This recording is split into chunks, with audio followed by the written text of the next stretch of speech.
Azərbaycan Hava Yollarının 6 iyul tarixinə planlaşdırılan bir sıra Bakı-Naxçıvan reysləri ildırımlı hava şəraiti səbəbindən təxirə salınıb.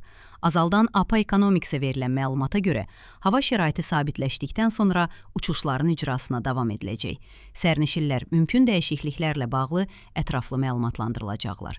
Bildirilib ki, Naxçıvan Muxtar Respublikasının coğrafi mövqeyi və dağlıq relyefi səbəbindən bölgədə müşahidə olunan meteoroloji şərait uçuş əməliyyatlarına birbaşa təsir göstərə bilər. Xüsusilə güclü külək, küləyin istiqamətinin qəfil dəyişməsi və ildırım aktivliyi eniş və qalxma mərhələlərində əlavə risklər yaradır. Qeyd etmək vacibdir ki, uçuşların hava şəraiti ilə əlaqədar təxirə salınması və ya ləğv edilməsi qərarı yalnız sərnişinin hava limanında müşahidə etdiyi hava şəraitinə əsasən verilmir.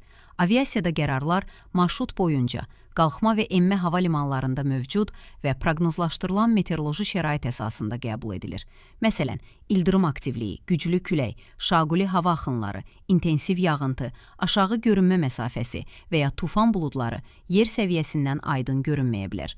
Lakin bu meteoroloji hallar uçuşun təhlükəsizliyinə ciddi təsir göstərdiyindən ekipaj və əməliyyat xidmətləri beynəlxalq aviasiya təhlükəsizliyi standartlarına uyğun olaraq müvafiq qərarlar qəbul edirlər.